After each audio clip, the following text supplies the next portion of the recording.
Bom dia, irmãos, irmãs. Bom dia. Tá meio fraco, hein? Bom dia. Bom dia. É isso aí. Louvado seja o Senhor por mais uma oportunidade que nos dá de meditar na sua palavra e nesse dia tão lindo, né?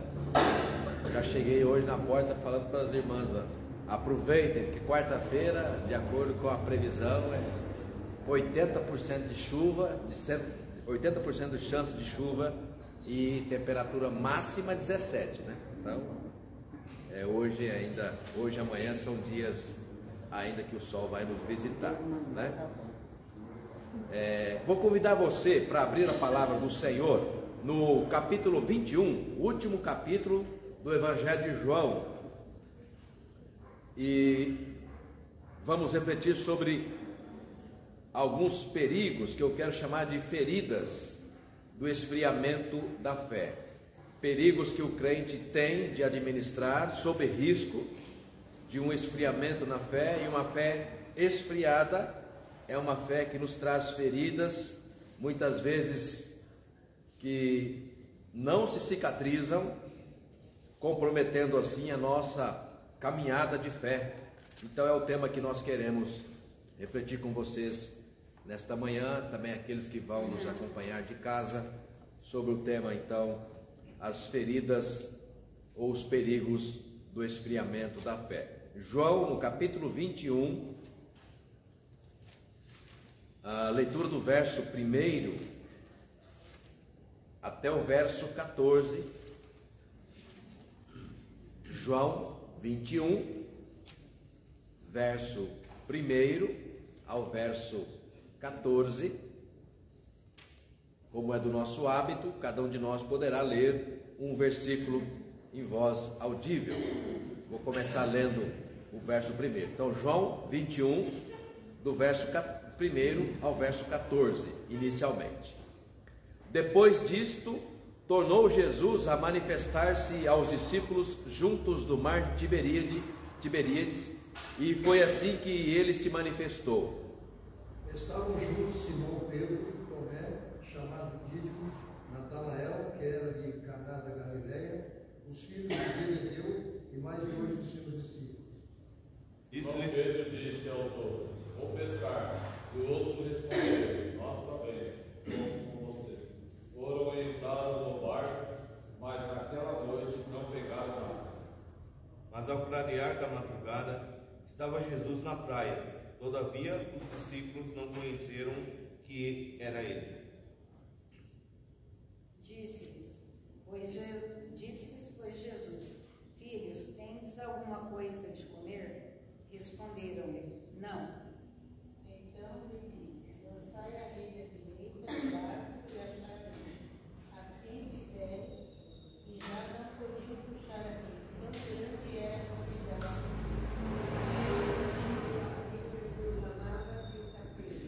É o Senhor. Simão Pedro, ouvindo que era o Senhor, cingiu com sua veste, porque se havia despido, e lançou-se ao mar. Mas os outros discípulos vieram no barquinho puxando a rede com os peixes, porque não estavam distantes da terra, senão quase 200 côvados. Ao saltarem em terra, viram ali umas brasas e em cima peixes, e havia também pão. Jesus lhe disse: traga alguns peixes que vocês acabaram de pegar. Simão Pedro entrou no barco e arrastou a rede para a terra, cheia de 150 grandes peixes, e não obstante serem tantos, a rede não se rompeu. Disse Jesus: vinde, porém, nenhum dos discípulos ousava perguntar: quem és tu? Porque sabiam que era o Senhor. Veio Jesus, tomou o pão e lhes deu, e de igual modo o peixe. E já era esta a terceira vez que Jesus se manifestava aos discípulos, depois de ressuscitado dentre os mortos. Amém. Vamos mais uma vez orar, irmãos, pedindo a direção do Senhor. Nós temos entre nós uma voz de cantor baixo, né? Vou pedir para ele orar. Claudinei, nos dirija ao Senhor nessa oração. Senhor, quero agradecer, Pai, por estamos aqui na tua presença, Deus amado.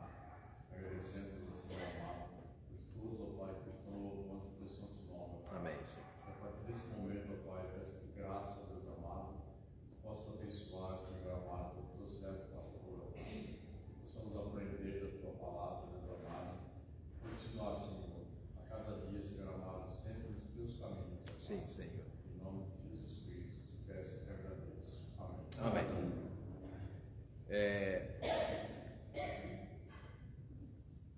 O que é triste, mas é uma realidade, infelizmente, praticamente todas as nossas famílias têm, ainda mais aquelas que cresceram na igreja, ou seja, que há muitos anos ou várias gerações, né, estão na igreja. É muito comum a gente ver familiares nossos que comungaram da mesma fé irem ficando pelo caminho, né? Todos nós, eu tenho certeza, todos vocês, sem exceção, conhecem, ou se não da família, a gente fala da família porque é com quem a gente convive, né? De amigos, ou mesmo de irmãos da igreja que você conhecia. Quem está aqui há muitos anos, por exemplo, poderia listar aí uma lista, ou fazendo uma lista de vários nomes de pessoas que você viu, né, iniciar a carreira cristã. Outros até conheço casos, né, pessoas que chegaram a cargos de oficiais, ministérios que tiveram na igreja, né, e como diz aquele cântico do nosso hinário, né, hoje até longe do Senhor estão, né? Outros que mudaram de igreja, não é o caso, porque estão comungando da fé, ainda que em outra denominação. Mas o que é triste mesmo são aqueles casos de pessoas que abandonaram a comunhão. Aí quando interpelados por você, ou por quem quer que seja da família, não, estou longe da igreja, mas não estou longe de Deus, né? Como se isso fosse uma explicação. Será que estar longe da igreja é diferente de estar longe de Deus, né? Ou não comungar da mesma fé em Deus e comungando da mesma fé em Deus, não estando alimentando a sua comunhão uns com os outros, até porque nós somos corpo, né? Ou seja, será que é possível a gente entender que alguém continua sendo fiel a Deus, servindo a Deus, desvinculado de uma comunidade, né? Porque nós somos família, né? Se não é nesta que nós nos sintamos acolhidos, deverá ser em outra, né? Então eu tenho sempre um certo cuidado a falar sobre esse tema, porque me assusta o fato de saber que, né, tem crescido muito esta realidade de pessoas que professaram a sua fé, caminharam durante anos, décadas, às vezes até em alguns casos, né, pelo menos aí algumas décadas, e hoje estão o que a gente poderia chamar de esfriados na fé. E isso perpassa as denominações, né? Eu na faculdade, no seminário, tenho alunos da Assembleia de Deus. Nós já estamos ali há pelo menos 10 anos, que todo ano, né, Deus tem nos mandado alunos da Assembleia de Deus. Os assembleianos estão gostando, né, de estudar as Escrituras com mais assiduidade, né? Então, se enganado estou, nós estamos no oitavo aluno já se formando, né, o oitavo aluno da Assembleia de Deus, né? E para mim tem sido uma experiência muito boa, porque tenho ouvido muito deles, e aí a gente pergunta sobre temas. Então, presbítero Milton e Denilson, temas que nos são muitas vezes caros, né? Questão de doutrina, questão de firmeza na fé, questão de permanência na comunidade, temos falado com eles, né? E eles falam sempre sobre esse tema. A Assembleia de Deus, por ser uma igreja bastante carismática, né, popular, tem ouvido sem exceção deles, né? Pastor, o que vocês sofrem, nós sofremos também. A porta de entrada é tão grande quanto a porta de saída. Então eles dizem isso muitas vezes, né? É uma igreja bastante lotada? Mas muitas vezes, em um ano você vê praticamente ali um percentual enorme da igreja de renovação. Então ela continua lotada, mas não com as mesmas pessoas. Aquela ideia de que as pessoas vêm, passam um tempo, não é o que eu imaginava, e vão embora, e vão para outra, né? Então essa ideia de itinerância é muito forte nessas grandes igrejas. E por a gente ter agora experiência com esses assembleianos, a gente está percebendo que, aspas, não é um problema só dos presbiterianos, e também, claro, presbiterianos independentes. As igrejas históricas estão metodistas, batistas, luteranas, anglicanas, presbiterianas e presbiterianas independentes, estão passando também por esse fenômeno, e nós, entre aspas, sofremos mais com esse fenômeno em razão de que nós somos uma igreja menor. Então nós ficamos mais próximos das pessoas, né? Nós sabemos onde elas moram, né? Nós convivemos com elas há muito tempo. Então é nesse tema que nós queremos falar acerca, né, dos sinais que aí é pensando de per si, né? Ou seja, cada um de nós, né, estar atento para os sinais que a gente pode, o que a Bíblia descreve como sinais de esfriamento da fé. E caso eles estejam próximos, né, o que fazer? Tá? Então, claro, é na Escritura que a gente encontra base para refletir sobre esse tema. Então, eu quero começar com você pedindo para... São poucos textos, então eu não vou distribuí-los. Aí todos nós podemos juntos consultá-los, né? Abra 1 Tessalonicenses, e aí a gente faz assim, eu dou a referência, quem encontrar pode fazer a leitura em voz audível, meio que uma dinâmica aí, né? Quem achar primeiro, leia em voz audível. 1 de Tessalonicenses, no capítulo 5, o tão decorado e conhecido versículo 19. Quem encontrar, por favor, pode ler. 1 de Tessalonicenses 5, 19. Não apaguem o espírito. Tem outra tradução? Tem outra tradução? Tem aí que na verdade, um imperativo, um verbo imperativo, né? O quê? Não apagueis, né? Não apagueis o espírito. Numa outra passagem, Paulo vai dizer: não entristeçais o espírito. Bom, a ideia de apagar, Helvig, é a ideia, claro, vinculada ao fogo. E existem mais de 100 passagens bíblicas só no Antigo Testamento que fazem referência ao Espírito Santo com a figura do fogo. Bom, nós bem sabemos o que é que mantém um fogo aceso, né? Além da estrutura do ensino da química, da física, nós temos aí basicamente, no popular falando, né? Nós temos a matéria-prima que dá combustão, e ao mesmo tempo que, enquanto esse combustão tem matéria-prima, né, ele vai consumir e vai gerar fogo. É óbvio, né? Então vamos pensar na madeira, vamos pensar no gás, né? Vamos pensar no que mais, né? No combustível, a gasolina, o querosene, ou seja, tudo aquilo que é matéria-prima, que tendo combustão, pega fogo, e enquanto houver aquela matéria-prima, vai estar queimando. Daí a expressão que Deus disse a Moisés, quando falou do tabernáculo, a ideia, Leila, da comunidade, a ideia da igreja, ou mesmo do próprio indivíduo, falar: nunca apague, né, a lamparina, ou o candelabro, no caso ali, né, o candeeiro, melhor dizendo, nunca deixe apagar o fogo do candeeiro. Então a ideia da lamparina é diuturnamente, ou seja, o tempo todo acesa no tabernáculo. Por quê? Porque a figura do fogo vinculada ao tabernáculo era a figura do quê? Do Espírito de Deus, do poder de Deus, que gera o quê, né? Esse calor, e portanto a ideia do calor é que todos percebem, né, o fogo, a não ser quando se tiver algum problema de pele, né, e existe uma doença que faz isso, você chega perto do fogo e não percebe, por isso que a pessoa queima totalmente o tecido ali da mão e não percebia que estava com a mão no fogo, a não ser essa doença. Ora, pois, chegou muito próximo do fogo. Ontem mesmo, coitada a Sandra, foi usar cola quente para tentar fazer uma decoração lá no salão social, né? E aí a cola quente espirrou, um pingo daquela cola quente pegou no dedo dela que levantou aquela bolha, uma coisa assim, né?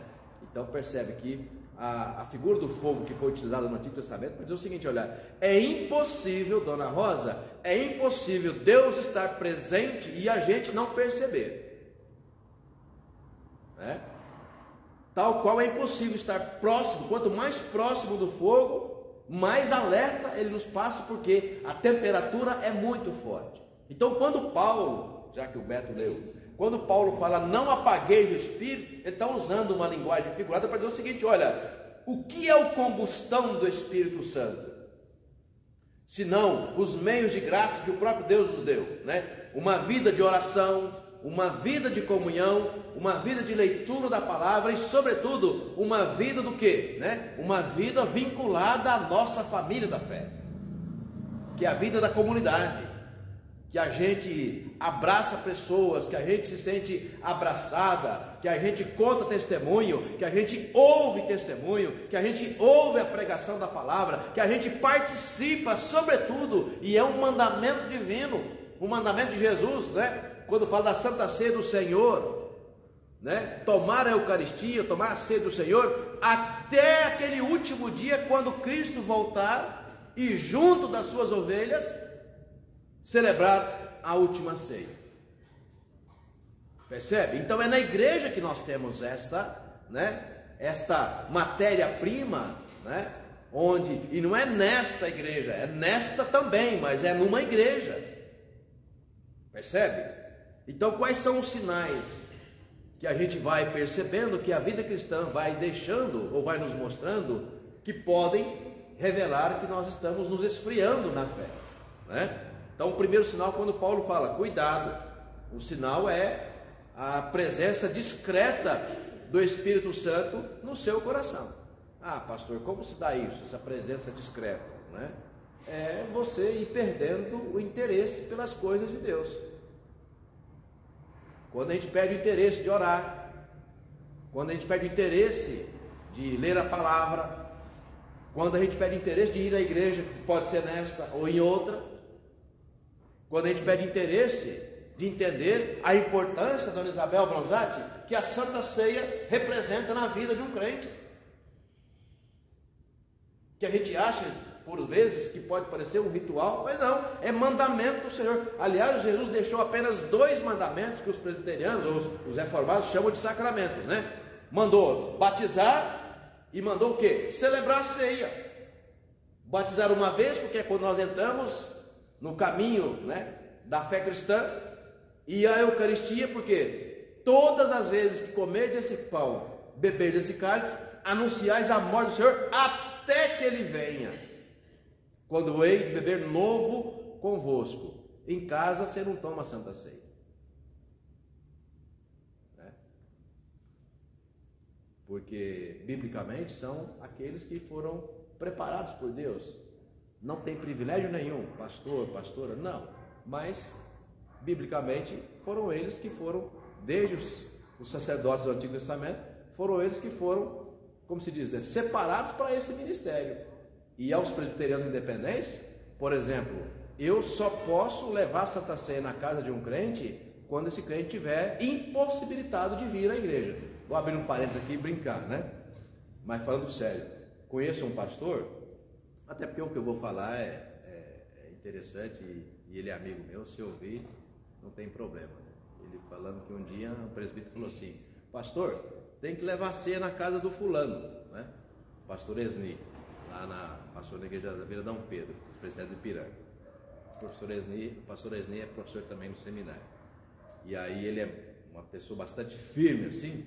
Aí ele pegou e falou assim, levar ceia aonde? Na casa do fulano. Mas ele está doente? Não estou sabendo. Não, faz tempo que eu não venho ninguém. Então não vou levar a ceia, vou levar a cinta, né? Então ele quis dizer, né, brincando, que ele é muito incisivo, para dizer o seguinte, olha, a única, isso está na Constituição, inclusive, da IPI do Brasil, a nossa Constituição, né? Por 2 razões. Primeira, que é um dever do pastor levar a ceia para aqueles que encontram-se impossibilitados por doença, não vir à igreja. Essa é a primeira razão. E a segunda razão, por quê? Porque a Santa Ceia se celebra na comunhão da igreja, na presença e comunhão de todos. Não é um privilégio específico de uma casa, então ali não, eu posso fazer em casa. Não, a ideia é privilegiar o espaço público onde há uma comunhão entre todos e todas, tá? Então é para a gente ver aí a importância. Então quando nós perdemos esse interesse pela ceia do Senhor, nós relativizamos como se a ceia fosse mais um ritual na vida cristã. Não é mais um ritual na vida cristã. Até porque o reformador João Calvino dizia que no momento da Santa Ceia há uma presença espiritual. Não apagueis o Espírito, então há uma presença espiritual, onde nós renovamos a nossa fé, nós renovamos a nossa esperança, nós renovamos a nossa certeza de que o Senhor está conosco. E ao mesmo tempo, a ceia também é um momento de adoração coletiva. Nós somos seres sentimentais, emotivos, impossível não perceber o momento de comunhão, adoração e de fé coletiva quando nós estamos no momento de igreja reunida, sobretudo na celebração da ceia.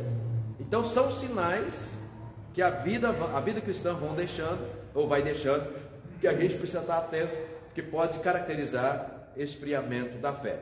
Próximo texto, você abra comigo, ou quem encontrar primeiro, pode ler Hebreus capítulo 10, verso 19, e depois uma outra pessoa, o verso 24. Hebreus 10, 19 e depois o 24. Tendo, pois, irmãos, intrepidez para entrar no Santo dos Santos pelo sangue de Jesus. E o 24, pode ser outro? Consideramos também uns aos outros para nos estimularmos ao amor e às boas obras. O 24? Ou então, é o 25 então. Eu que anotei errado. Não deixemos Aí. de congregar-nos, como é costume de alguns, antes façamos admoestações, e tanto mais quanto vedes que o dia se aproxima. Exato. Então, olha, tanto o 24 fala da importância de você, né, ter a comunhão, estar junto do povo, do corpo. O 25 fala assim, olha, cuidado, né? Não deixe de congregar como é costume de alguns, ou seja, não é novo, isso não é de agora, isso é antigo. O autor de Hebreus há quase 2000 anos falando sobre o mesmo problema. Olha, admoeste-o, adverte-os, alerte-os, porque a gente sabe os resultados de esse esfriamento na fé, que Paulo vai chamar de, olha, o fogo do Espírito, a matéria-prima vai se acabando, daqui a pouco ele fala, não apaguei, olha, porque há como fazê-lo, né? Ainda que doutrinariamente, né, Oscar Fer, ainda que doutrinariamente, de acordo com a Confissão de Fé de Westminster, né, não será apagado 100%, porque senão a gente teria que dizer que o crente perde a salvação. Nós presbiterianos não cremos nisso, né? O Deus que fez boa obra, ele fez tudo em Cristo, e aos seus eleitos, né, no último momento, pela própria graça do Senhor, ele será reconduzido. Ocorre que, mesmo que a gente não perca a salvação, nós sabemos muito bem o que é uma vida afastada de Deus e uma vida afastada da comunhão da igreja. E aí eu perguntaria para você, não precisa responder, mas talvez você esteja lembrando de alguém que você conhece, que está fora da igreja há algum tempo. Você acha que a vida da pessoa, não precisa falar para mim, né? Você acha que a vida da pessoa melhorou ou piorou? Às vezes você pensa assim, não, mas ela está rica. Mas pera lá, você sabe muito bem o que falou Jesus sobre o dinheiro. Nós não estamos falando de dinheiro, nós estamos falando de uma vida de comunhão com Deus, e depois, sobretudo, vinde bendito de meu Pai e recebei por herança o reino de Deus que nos está preparado desde a fundação dos tempos. E em Lucas 12 ele fala, né, louco que pensou a vida inteira em dinheiro, nesta noite vão pedir a tua alma, ou seja, você vai bater com as 10, né? E o que você reuniu, a quem você vai oferecer? Ou seja, isso aqui não vai subornar Deus. A questão financeira que você resolveu, né, fora da igreja, fora de Deus, usou outros métodos para não ter consciência pesada, porque crente não faz, né, qualquer coisa para se ter condição financeira, né? E então, para não ter consciência pesada, fica fora da igreja, fica fora de Deus, deixa que lá fora eu resolvo minhas coisas.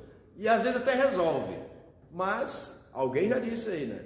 Em quem está pensando, a ideia que tem é que a vida não melhorou, né? Que eu costumo dizer, quando a gente decide andar longe de Deus, a própria expressão já diz, né? Longe de Deus é longe mesmo de Deus, é por conta própria. Aos eleitos de Deus, Miriam, mão estendida. E a Bíblia, com centenas de passagens, chama isso o quê? De bênção. Mão estendida. Nos meus eleitos ninguém toca. 1 João 5,18, Números 22, quando Deus fala com Balaão, olha, esse povo você não vai amaldiçoar, por quê? Porque esse povo é abençoado, esse povo é meu. 1 Pedro 2,9, né? Raça eleita, sacerdócio real, nação santa, povo de propriedade exclusiva de Deus. Então, quando a vida cristã, Roberto, vai dando sinais de esfriamento na fé, e eu não administro isso, né? Eu não me atendo para isso, relativizo, ou seja, não, mas já estou garantido, né? Eu vou me afastando, eu vou tomando a decisão de caminhar por conta.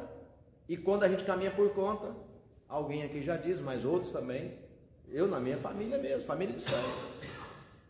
Família de sangue, família da fé. A maioria dos amigos de mais de 40 anos que eu tenho na igreja, a maioria que está fora da igreja, e aqueles com quem ainda mantém contato, a vida não está melhor. Usando o verbo que o Claudinei já disse, piorou. E piora mesmo. Ainda que tenha dado sinais socialmente de uma mudança aqui, né? Ah não, mas fulano você viu, a gente sempre mede se a pessoa está bem ou não, né, Lúcio? O que é um equívoco, né? Financeiramente. Parece que para nós é um sinal, né? A pessoa está bem mesmo, está bem. Por quê? Comprou a casa, né? Comprou um carro novo. Mas do que nós estamos falando? Nós estamos falando de uma vida que tem sentido, uma vida de alegria espiritual, uma vida que dá prazer a si mesmo e também dá prazer a Deus. Desse tema nós estamos falando de vida espiritual, não estamos falando de vida financeira, né? Próximo texto, Filipenses 2:12. Paulo fala de novo sobre a importância de uma vida cristã movida, né, num desenvolvimento espiritual saudável. Quem encontrou, leia Filipenses 2:12. Assim, pois, amados meus, como sempre obedecestes, não só na minha presença, porém muito mais agora, na minha ausência, desenvolvei a vossa salvação com temor e tremor. Exatamente, gosto muito das duas expressões que Paulo usa, né? Temor, e eu sempre disse aqui na igreja, aqui em Mauá mesmo, que lembro desse tema já algumas vezes, temor não é ter medo de Deus, temor é reverenciar de forma perplexa. Sabe quando Moisés está diante da sarça e aquela árvore pegando fogo, aquela, né, tipo de hortaliça ali, de meia altura, pegando fogo e não virava cinza, porque aquilo tem uma combustão muito rápido, porque queima fácil, porque é frágil. E a árvore pegando fogo e não virava cinza, nem carvão, nada. Carvão não, porque não tem madeira sólida, né? E aí ele se acha estranho, vai se aproximando, e quando está próximo mesmo, ele ouve a voz do Senhor. Aquilo é extraordinário. Saulo caminhando a perseguir a igreja, o Senhor aparece a ele, ele ouve uma voz, ele cai por terra, perplexo. Então o temor é isso, é quando a gente tem uma experiência tão maravilhosa com Deus, que nós ficamos perplexos, aterrados, caímos para o chão, sentimos de fato ali uma pulsação na nossa corrente sanguínea, o nosso coração bate mais forte. Você ainda ouvindo a voz do Senhor é algo extraordinário. Ok? Então Paulo fala, desenvolvei a sua salvação desse modo, ou seja, buscar cada vez mais o Senhor, ter cada vez mais o coração aquecido, né? Buscar cada vez mais essa alegria, desenvolver essa alegria de estar, né, no meio do povo de Deus, a alegria de orar. Sim, a alegria de orar, irmãos. Não percam a alegria de orar. E não é aquela oração, como se diz, tradicional não, né? De manhã porque acorda, depois na hora do almoço, ou café da manhã, depois no jantar. Essas são as orações familiares. Estou falando da oração do crente sozinho mesmo. Aquela não tem ninguém vendo, ninguém pediu para você orar. E aquela alegria que você, em algum momento, você para ali. Então, perder essa alegria de orar, né, é um dos sinais que pode mostrar, dona Débora, que nós estamos esfriando na fé, né? Quando a gente perde a alegria de orar, né? A alegria de ler a palavra. Eu estava observando aqui o Salmo 119, né, que até disse para Liliane, que eu tive uma ovelha, dona Jaci, que decorou o Salmo 119. Como assim, pastor? Sim, ela não só decorou, mas ela todo ano, uma vez por ano, ela queria declamar. E aquilo era uma animação e um incentivo para os adolescentes. Mas como assim alguém decora 176 versículos? Sim, decora. Decorou e declamava, uma vez por ano. Está entendendo? Então imagina a alegria da pessoa investir tempo como um ator profissional, que decora textos inteiros de falas num filme, numa novela. A irmã falou: quero decorar o Salmo 119. Percebe? Dedicação nas coisas do Senhor. Isso vai alimentando, né, a fé que o crente tem, a alegria de poder investir tempo nas coisas de Deus. Paulo, outras palavras, disse isso: desenvolvei a sua salvação com temor e tremor. Então não sou eu quem está falando, né? Mas é claramente muita evidência bíblica sobre os sinais que a vida cristã pode dar, que nós talvez estamos aí vivendo um tempo, ou correndo o risco de viver um tempo, né, esfriando-nos na fé. Salmo 51, resultado de uma fé esfriada, mesmo de um homem que até então tão conhecido, né, um homem muito próximo do Senhor, mas que num esfriamento da fé passou por um momento terrível, que vai virar uma cicatriz inapagável, né, da sua vida. Salmo 51, conhecido Salmo 51, quem puder ler, leia os versos 11 e 12. Não me repulses da tua presença, nem me retires do teu Santo Espírito, e constitui-me a alegria da tua salvação e sustenta-me com o Espírito voluntário. Isso, bom, então Davi na sua oração de confissão fala, né, restitui-me a alegria da salvação, sabe? Então, Dona Isabel, quem é crente mesmo, que viveu, como Hebreus 6 fala, né, coisas grandes com o Senhor, né, esteve durante tempo na igreja, na comunhão da igreja, e de repente hoje está longe, né, a sensação é essa que nós encontramos na palavra de Davi, que perdeu a alegria da salvação. Não perdeu a salvação, mas perdeu a alegria dela. Não sente mais prazer nas coisas de Deus. Não sente prazer em louvar. Não sente prazer em ouvir, né, Claudinei? Se fosse em casa, pelo menos, né, o vizinho, né, ouvir uma música de adoração a Deus, né? Não coloca lá os tradicionais aí, né, um Ari de Carvalho, né? Não coloca ali aqueles cantores clássicos, né, aqueles discos de vinil. Ou seja, hoje tem tanta facilidade, coloca o CD, coloca no YouTube e você tem tanta coisa, os corais que a gente tem de hinos gravados de coral. Então assim, hoje nós temos muitos recursos para, mesmo em casa, impossibilitado de vir à igreja, alimentar a nossa fé, né? Tem a Bíblia, pelo Cid Moreira, né, falada, a Bíblia falada. Ah, mas não gosto da voz do Cid Moreira, mas tem no YouTube também, tem no Google, você digita lá, você vai ouvir, de Gênesis a Apocalipse. Você precisa, não, minha vida, já ouvi crente falar aí, minha vista está tão ruim, pastor, mas eu ouvi, tá bom? Tá bom, mas então coloca para ouvir a Bíblia, percebe? Então a gente fica muitas vezes encontrando ali desculpas indesculpáveis, e os sinais estão claros, né, de que muitas vezes estamos deixando de administrar corretamente a nossa vida com Deus. Por isso a gente vai perdendo a alegria de estar na presença de Deus, né? E isso é sempre um problema. No caso de Davi, né, foi se ocupando, Leila, com o exército, foi se ocupando com terra conquistada, foi se ocupando com a administração do palácio, foi se ocupando com tantas coisas administrativas da sua vida, que a sua vida espiritual, olha, não esquecer de como Davi começa. Davi começa como um homem muito próximo, um adolescente muito próximo do Senhor, né?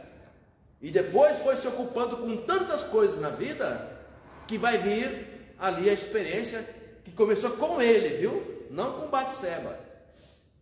Batseba estava cuidando da vida dela, lavando roupa na beira do rio, o marido na guerra, servindo Davi.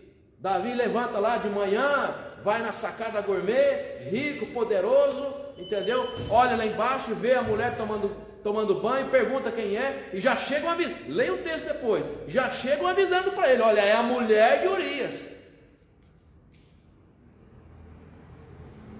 Mas quando a gente está distante de Deus, o Espírito Santo não está ali falando profundamente no nosso coração, porque estamos esfriados ou frios na fé.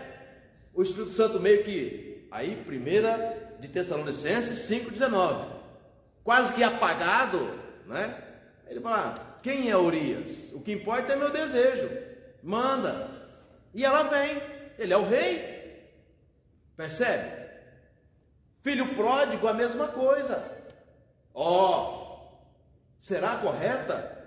Então sai de longe da família, de longe do templo, de longe das coisas do Senhor, vai lá, diz o texto, e foi viver dissolutamente, ou seja, com valores totalmente inversos dos valores que um crente tem. Que resultado colhestes? Né? Ou que resultado se colhe? Né? Já são conhecidos os resultados. Percebe? Mateus 18, verso 6.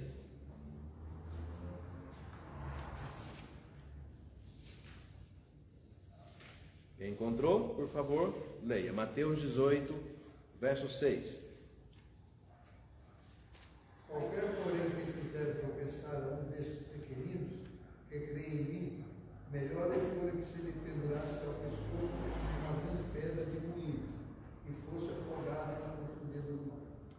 Gente, eu gosto tanto dessa passagem porque ela tem muitos significados para várias direções, né?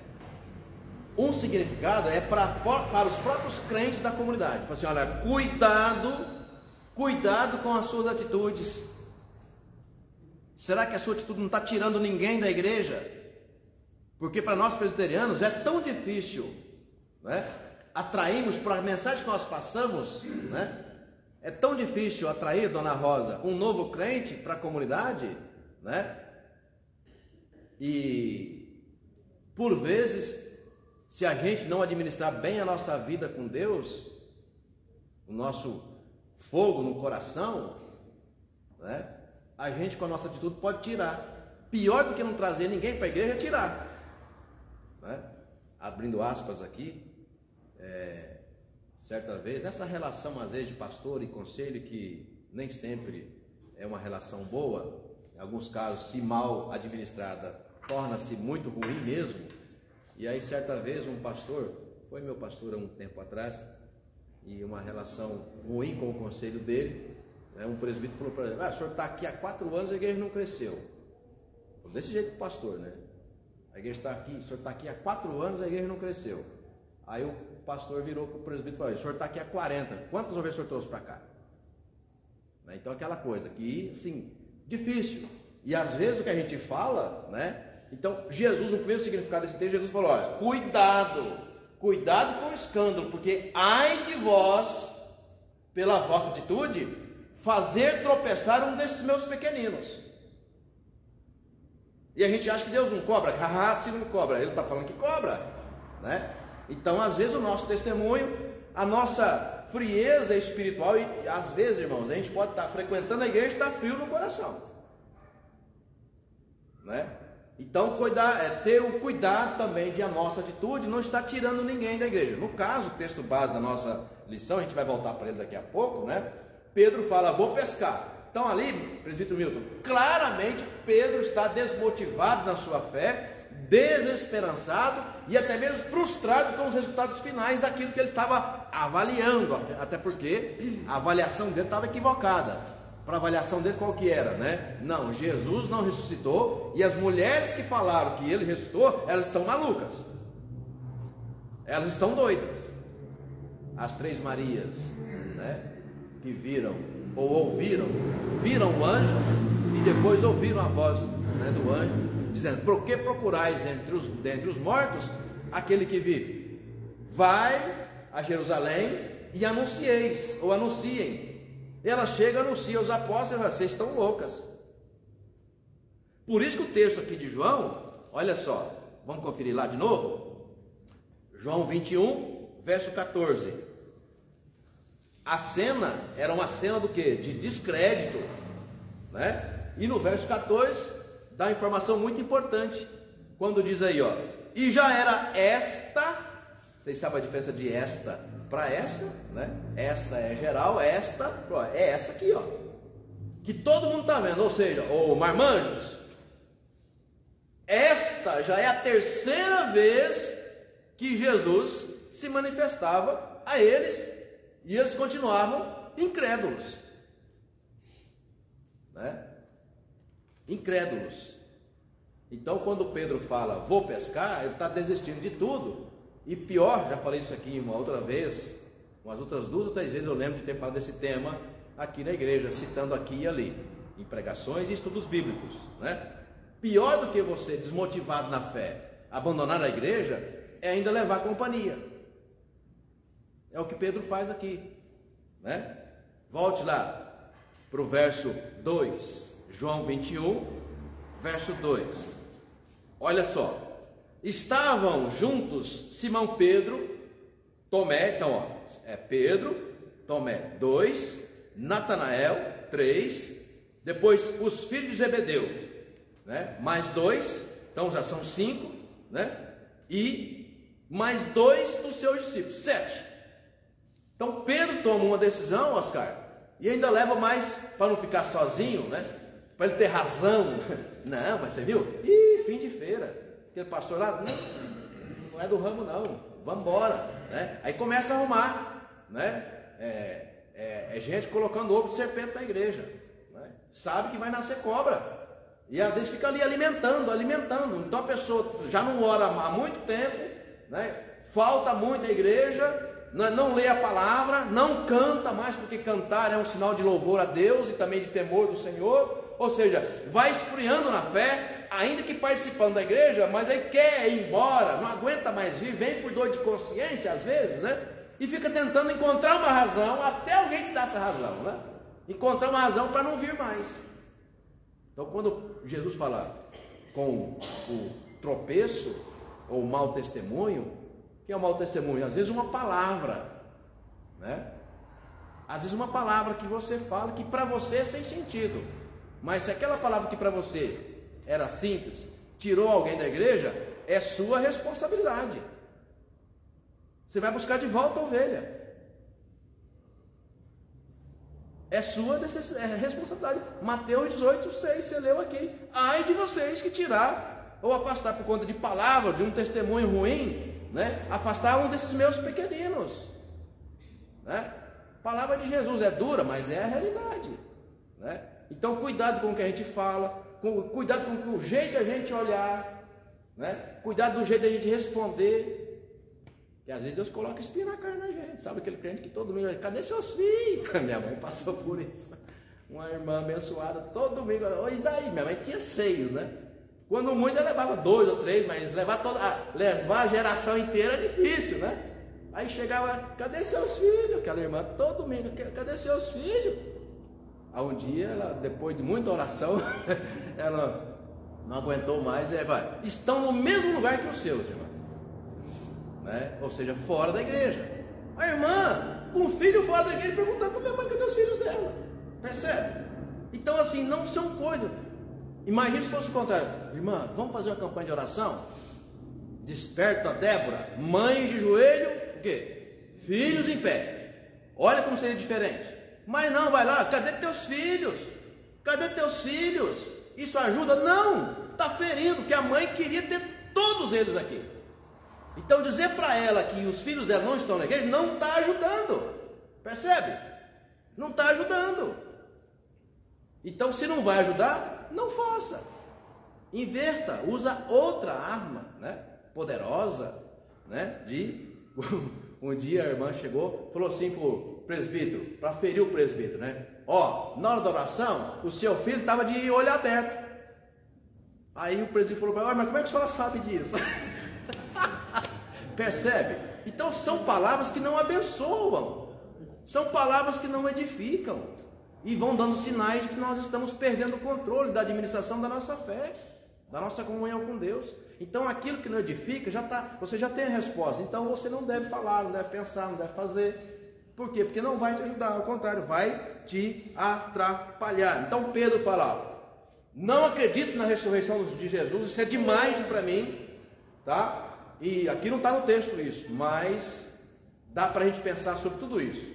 Quando ele fala assim, Miriam, vou pescar, entendeu? E um monte de gente fala, não, então nós vamos também com você. Onde está isso, pastor? Está aí no texto. Estavam juntos, né? Simão Pedro, Tomé, chamado Dídimo, Natanael, que era de Caná da Galileia, os filhos de Zebedeu e mais 2 dos seus discípulos. E aí disse Simão Pedro, olha, é uma exclamação, tá? Mas é o seguinte, ó, taxativamente, ó, vou pescar. E aí, né, disseram outros também: então nós vamos também com você. Ou seja, isso aqui já não deu, já deu o que tinha que dar. Vamos embora. Detalhe importante, gente. Fazia 3 anos que eles tinham abandonado aquela profissão. Quando você olha no começo do livro de Mateus, de Lucas, né? Jesus andando, presbítero Marlene, na beira da praia, chega nos primeiros discípulos, Pedro, Tiago e João, né? Não, Pedro, Tiago e André, se enganado não estiver, e fala: vinde após mim e eu vos farei pescadores de homens. Diz a Escritura que eles largaram tudo, abandonaram a empresa e passaram a seguir Jesus. Vocês podem conferir, em nenhum momento nas Escrituras, dos Evangelhos, vai ter uma informação de que eles voltaram a pescar. Olha que coisa interessante. Eles abandonaram mesmo a profissão, largaram tudo para seguir Jesus, tanto que viraram mais tarde os apóstolos, as colunas da igreja, depois que estiveram prontos, porque até estar pronto, muita coisa, muitos vai e vens aconteceram, e este é um deles. Então, quando eles falam, quando Pedro fala, vou pescar, ou seja, eu estou desistindo de tudo. Ora, pois, por que desistiu de tudo? Por um momento terrível na sua vida. A sua fé não foi capaz de crer na ressurreição do Senhor. E aí tem algumas curiosidades sobre Pedro, né? Porque Pedro gostava de dar de dedo nos outros, né? Se achava o... né? Só para a gente chamar a atenção aqui para uns detalhes sobre a figura de Pedro, mas antes, reparando, vou dar uma tarefa para você aqui pensar rapidamente. Do verso 2, acompanha aí, João 21, verso 2. Então vamos ver os personagens: Pedro, Tomé, Natanael, os filhos de Zebedeu, Tiago e André, né? E mais 2 dos discípulos, mais 2 apóstolos aí, vamos pensar, 7 pessoas, né? Além de Pedro, quem mais chama a sua atenção desse grupo que está aí? Além de Pedro, quem mais chama a sua atenção? A mim não, tem outra pessoa, tem um personagem aí muito importante. Quem mais? Quem falou? Levou o chocolate, né? Tomé. Por que Tomé, igreja? Por que Tomé? Ora, Tomé foi aquele que infelizmente ficou conhecido da história como aquele que duvidou do Senhor, né? Tá bom, duvidou. Eu jamais vou acreditar, a não ser que eu vendo-o tocar, colocar minhas mãos nos cravos, ou seja, nos sinais. Gente, olha o que aconteceu. Volte um pouco no capítulo 20. Veja comigo. Verso 24. Olha só para você ver quais são os sinais do esfriamento da fé, que eles ficam claros, como alerta para qualquer um de nós. Verso 24 fala assim: ora, Tomé, um dos 12, chamado Dídimo, não estava com eles quando veio Jesus. Ou seja, quando Jesus apareceu, primeira ou segunda vez, Tomé não estava no meio. E aí falaram para ele, dona Rosa: olha, nós vimos o Senhor. Ou seja, em qual contexto? No domingo, à tarde, vamos pensar, numa segunda-feira, ou seja, depois da ressurreição do Senhor, já que ele ressuscitou na madrugada de domingo. Então a notícia chegou no coração, no ouvido dele: olha, Jesus está vivo, Jesus ressuscitou. Ele fala assim: vocês estão de brincadeira. Verso 25: disseram-lhe então os outros discípulos: vimos o Senhor. Mas ele respondeu: se eu não vir nas suas mãos o sinal dos cravos, e ali não puser o dedo, e não puser a mão no seu lado, de modo algum acreditarei. Passados 8 dias, estavam outra vez ali reunidos os seus discípulos, e Tomé com eles. Estando as portas trancadas, veio Jesus, pôs-se no meio deles, e disse-lhes: paz seja convosco. E logo disse a Tomé: põe aqui o dedo e vês as minhas mãos. Chega também a mão e põe-na no meu lado. Não sejas incrédulo, mas crente. Olha que coisa interessante, né? Respondeu-lhe Tomé: Senhor meu e Deus meu. Disse-lhe Jesus, aí vem a exortação, né? Senhor meu, disse-lhe Jesus: porque me viste, creste? Bem-aventurados os que não viram e creram. Certo? Tá bom. Então ele viu, ele apalpou, e ele ainda ouviu Jesus exortá-lo. Gente, no dia seguinte, ele está no grupo que está indo embora. Hora que abre o capítulo 21, depois disto, olha o verso 21, verso 1. Depois disto o quê? Tudo isso que ele está narrando aqui, todo esse contexto. Depois disto, Helvig, podemos dizer, depois de Tomé, já que é disto, depois de Tomé ter apalpado, conversado com Jesus, ter sido exortado, porque ele duvidou, depois disto, de novo, veio alguém e falou assim: vamos embora, isso aqui já deu o que tinha que dar. Ele deveria ser o primeiro a bater na mesa. Epa, de modo algum, eu vi o Senhor, eu apalpei os seus cravos, ele falou comigo. Veja a diferença de um crente que está convicto da sua fé. Filipenses 2,12, desenvolveu a sua salvação e agora está em plena convicção, como fala Tiago, né? Está pronto para dar razão da sua fé. Mas não, ele escuta Pedro e fala: então eu vou também com você. Então, Lúcia, esses são os claros sinais que a vida cristã nos mostra que a gente pode estar vivendo um tempo de fé esfriada. E devemos ter cautela e cuidado com isso. Porque depois de experimentado esse tempo, se não cuidado, né, os frutos vão aparecer. Frutos que glorificam a Deus ou frutos que não glorificam a Deus, ainda que te tragam glória, né? Porque afinal de contas, fazer o que a gente quer fazer, ainda que contrariando a Deus, né, nos dá um certo prazer, porque afinal de contas você está fazendo aquilo que você gostaria e que você quer fazer, tá? Vamos pensar um pouquinho para terminar, faltam 15 minutos, então vou deixar essa parte final para a gente pensar um pouco sobre Pedro, um personagem aqui bastante conhecido do texto e também da história cristã, tá? Abra lá comigo, Lucas capítulo 5, volte um pouco aí a sua Bíblia e vamos pensar um pouco. Lucas, no capítulo 5, aquele texto que eu havia dito, como é que Pedro começa, né? Aqui Lucas, a gente tem a descrição. Você encontrou Lucas 5? Amém? Verso 1. Aconteceu que, ao apertá-lo a multidão para ouvir a palavra de Deus, estava ele junto ao lago de Genezaré. E viu 2 barcos junto à praia do lago. Mas os pescadores, havendo desembarcado, lavavam as redes. Entrando em um dos barcos, que era o de Simão, no caso Pedro, pediu-lhe que o afastasse um pouco da praia, e assentando-se, ensinava do barco as multidões. Quando acabou de falar, disse a Simão: faze-te ao largo e lançai as vossas redes para pescar. Respondeu-lhe Simão: mestre, havendo trabalhado toda a noite, nada apanhamos, mas, olha que coisa linda, mas sob a tua palavra, ou seja, portanto, sob a tua autoridade, vou lançar as redes. Isto fazendo, apanharam grande quantidade de peixes e rompiam-se-lhes as redes. Então fizeram sinais aos companheiros do outro lado para que fossem ajudados. Vai lá para o verso 10, né? Bem como de Tiago e João, filhos de Zebedeu, que eram seus sócios. Disse Jesus a Simão: não temas, doravante serás o quê? Pescador de homens. Então, a partir dali, ou mesmo o texto lá de Mateus 4, quando diz que quando eles tiveram contato primeiro com Jesus, e eles ouviram essa palavra, né?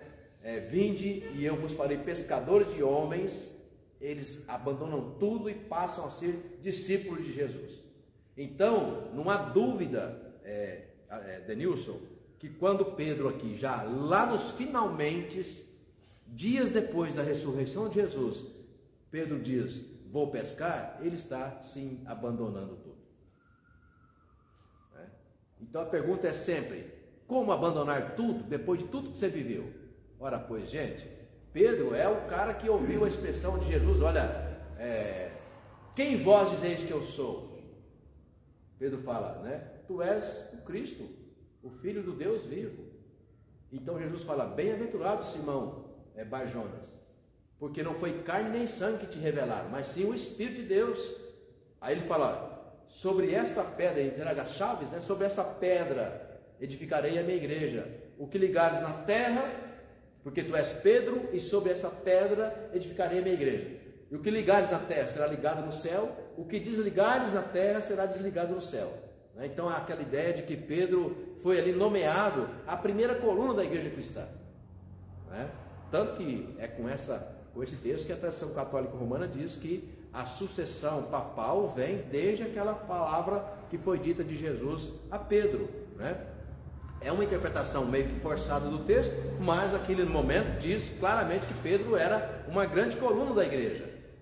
Quando Jesus anuncia que era necessário morrer e ressuscitar ao terceiro dia, Pedro chegava e falava, não, Senhor, de jeito nenhum. Aí Jesus dá outra dura, arreda-te, Satanás, porque não cogita das coisas do bem, das coisas de Deus.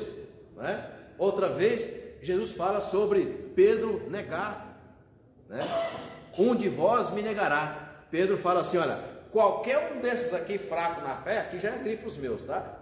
Qualquer um desses irmãos aqui pode negar a fé, mas eu, Senhor, de modo nenhum. Ele fala, é exatamente você que vai me negar, percebe? Então o Pedro andou, dona Rosa, sobre as águas. Sim, é Pedro, Pedro é o cara que quando Jesus foi preso, arrancou da espada e foi lá, calma rapaz, não chegou perto de Jesus, ele era valente, percebe? Bom, então muitas vezes pessoas que nós reconhecemos da nossa convivência familiar ou mesmo da igreja, são aquelas que viveram coisas grandes na igreja, viveram coisas grandes na vida com Deus, e por alguma razão perderam o controle da sua vida com Deus e foi ficando pelo caminho. Dentre esses, nós temos na Bíblia uma grande coluna, e essa coluna foi exatamente o apóstolo Pedro. Vamos terminando, abra lá comigo Mateus 26, já estamos terminando, Mateus 26,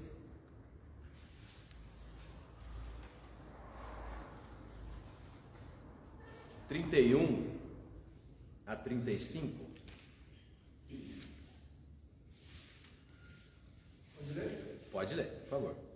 Então Jesus lhe disse, esta noite todos vós vos escandalizareis comigo, porque está escrito, ferirei o pastor e as ovelhas do rebanho ficarão dispersas.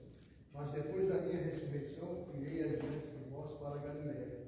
Disse Pedro, ainda que venhas a ser um tropeço para todos, nunca o serás para mim. Replicou-lhe Jesus, em verdade te digo que nesta mesma noite, antes que o galo cante, tu me negarás 3 vezes. Disse-lhe Pedro, ainda que me seja necessário morrer contigo, de nenhum modo te negarei. E todos os discípulos disseram o mesmo. Exato. Bom, então assim, a gente conhece também, infelizmente, na história da nossa caminhada de fé, alguns crentes que você via assim, sabe aquele crente que gostava de dar dura na gente, qualquer coisinha, irmão, cuidado, é aquele que estava sempre assim, sempre vigilante. Daqui passa um tempo, cadê o irmão? Era Pedro. Senhor, olha, tem um monte de ovelha aqui que é fraca na fé, mas eu não, eu sou o cara, Então Jesus fala para ele, cuidado, viu? Hoje mesmo você vai me negar. Então, irmãos e irmãs, a nossa vida com Deus, a própria expressão é a nossa vida com Deus. Paulo fala, eu sei em quem eu creio. Então nós não podemos pautar, nós não podemos medir o grau da nossa vida com Deus a partir da nossa relação com o outro. Às vezes, irmãos e irmãs, prestem bem atenção no que eu vou dizer. Às vezes nós nos preocupamos, falando da nossa espiritualidade, às vezes nós nos preocupamos muito mais com a opinião do outro, impressionar o outro, do que Deus. Então, é o que eu sempre falo aqui, fazendo uma comparação. Eu falo, durante já 15 anos dando aula em seminário, eu sempre falo, aquele aluno que é preocupado com nota é um dos piores que tem. Né? E na vida acadêmica, né, o aluno, seja ele quem for, que se preocupa com nota, ele vai ter sempre os piores desempenhos. Mesmo que ele tire nota boa. Porque o desempenho é o desempenho do quê? Da aprendizagem, do conhecimento. Ele tira nota 10 e aí pronto, passou a prova.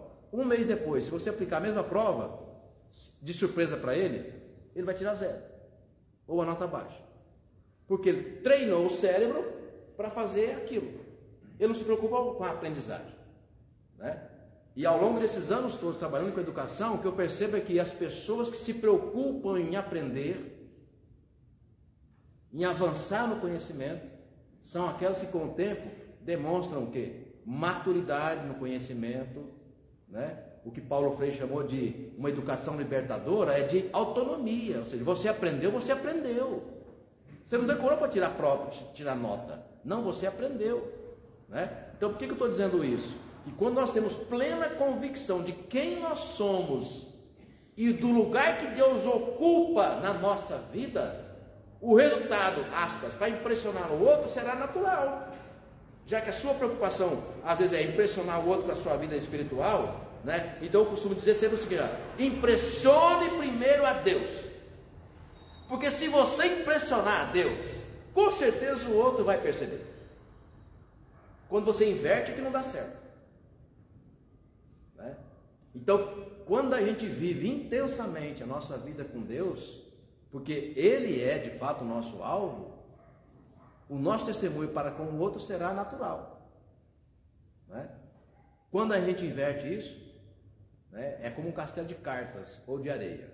Mais cedo ou mais tarde, né, um ventinho, ou como as 3 casas, que não é dos 3 porquinhos, não, é texto lá, né, de texto bíblico, Jesus falou das 3 casas que foram, né, ali edificadas, sobre areia, né, sobre ali a areia, como é que é? Areia, né, não, um é sobre a rocha, mas aí tem outro da areia, ou seja, duas em situações de precariedade e outra na rocha, né? Então a gente percebe que quando nós na verdade temos uma preocupação de ter a nossa vida, né, firmada na rocha que é Cristo, né, nós não temeremos, né, ferida, né, que pode ser descrito como sinais de esfriamento na fé. Vamos terminar? Faltando aí 2 minutos. Como termina essa história? Lá em João 21, né? Como termina a história de Pedro?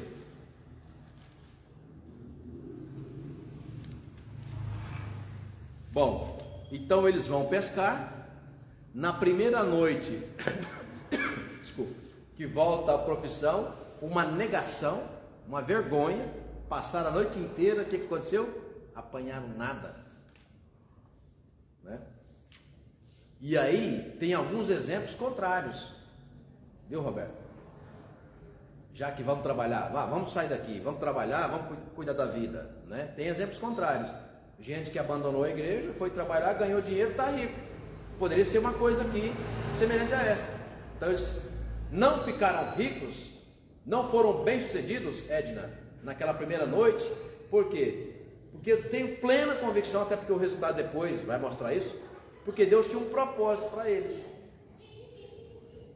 Agora, se tivessem sido bem-sucedidos, tá vendo? Está perdendo tempo naquela igreja lá, rapaz. Sai de lá, agora nossa vida agora está uma maravilha. Ampliamos a empresa, abrimos filiais, temos 50 funcionários, 1000 funcionários, percebe? Muitas vezes a gente justificando a partir dessas coisas que ficarão na terra. Então, como Deus tinha um propósito para com eles, eles vão, primeira noite fora de casa, uma negação, uma frustração. E aí aparece Jesus na praia, alguém chega pertinho dele e fala assim para Pedro: ó, escuta, tá aí o mestre. Eu fico imaginando, tentando estar naquela cena, Oscar, a vergonha de Pedro. Já imagina, quando você é o líder de um grupo que sai da igreja, Não, pastor, que Deus me livre. Não, mas tente imaginar isso. Você é um líder, e eu já vi tantos. Pessoa que liderou um grupo para sair da igreja, e o grupo durou 1 ano. E aquele grupo se dispersou. O líder, longe de Deus, as pessoas que ele liderou, cada um num canto, 80% fora da igreja, e as que voltaram para a igreja, voltaram para outra denominação de vergonha, porque se sentiam cheios de razão, tipo Pedro aqui, né? Ele era o líder. Pedro aqui foi o líder. Foi o líder. Olha, eu vou pescar. Não sei vocês, mas sabe, pai, vai pescar, não precisa falar. Mas o fato dele falar, né? Ó, se alguém quiser ir comigo aqui, eu vou me sentir melhor, né? Para não ficar meio que, né, com a consciência pesada. Ah, então nós vamos também com você. Tá bom, foram. Frustração. Vergonha. Não permita ser dirigido por alguém que está frio na fé. Alguém que vai comandar a sua espiritualidade. Não. A minha espiritualidade, a minha fé, cuido eu. Né? Cuido eu. Então, Jesus aparece de novo, faz um outro sinal, mais um milagre, e o texto termina aí, viu? Do versículo 15, que a gente não leu, até o final do capítulo, aí Jesus vai de novo, especialmente a Pedro, já que ele era o líder, né? Vou terminar aqui. Jesus fala assim para Pedro: Pedro, tu me amas? Senhor, tu sabes que eu te amo. Jesus pergunta de novo: tu me amas? Senhor, tu sabes que eu te amo. Jesus pergunta de novo, tipo assim: você me ama mesmo? Aí a Bíblia fala que quando Jesus perguntou pela terceira vez, aí Pedro sentiu o golpe. Ele ficou triste, né? A Bíblia fala que ele ficou triste por Jesus perguntar a terceira vez. Aí então ele responde, né? Senhor, tu sabes todas as coisas. Então o que se interpreta nessa frase de Pedro, né? Tu sabes todas as coisas. Inclusive que eu fui incrédulo, que eu liderei um grupo para sair da igreja, para desviar, né? Um grupo, eu frustrado, levei um monte de gente comigo, né? Então quando ele diz, Jesus, tu sabes, Senhor, tu sabes todas as coisas, sabe todas as coisas mesmo. Aí ele fala, então, apacenta o meu rebanho. É lindo, irmãos. Lindo como termina o Evangelho de João. Então, olha, apacenta o meu rebanho. Eles estarão prontos ainda? Não. Só depois, no dia de Pentecostes. 50 dias depois. Aí o dia que desce o Espírito Santo sobre todos, aí sim, aí cola. Aí no que colou, aí sim você vai ver um Pedro que apanhou, foi preso, fala assim, ó, e foi preso e solto com a razão, com a seguinte condição: vocês vão sair, mas não fale mais o nome desse homem, né? Aí ele fala: como deixaremos de falar daquilo que vimos e ouvimos? Esse é o Pedro, agora cheio do Espírito Santo, que vai até o final, inclusive até mesmo o final, sendo crucificado também, tal qual Jesus. Né? Então, amados, os sinais do esfriamento da fé, eles ficam claros diante dos nossos olhos e ouvidos, né? E é sinal individual, é para mim, é para você, né? E quando eles aparecem, seguir aquilo que a Escritura diz, né? Tomar cuidado, porque eles podem nos mostrar que dias ruins já estamos vivendo e que poderão piorar, caso a gente continue cuidando da nossa espiritualidade de modo automático, de modo religioso, e não mais como Paulo fala, né? Cheio do Espírito Santo, andando no Espírito, com o coração aquecido, usa a expressão de Wesley, né? João Wesley, pregador das multidões, com o coração aquecido.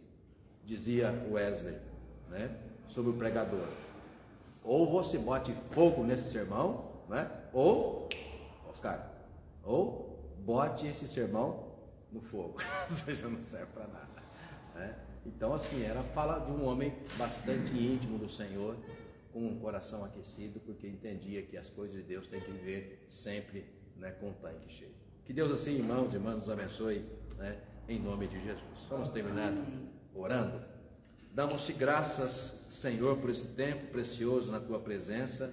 Obrigado por tua palavra sempre clara, que nos orienta, nos exorta, nos fortifica. E obrigado, Pai, porque por meio do Teu Santo Espírito, tocando, agindo, habitando o nosso coração, nos sentimos fortalecidos a cada momento, Senhor, para que possamos de fato administrar a nossa fé e a nossa caminhada conforme o Teu propósito.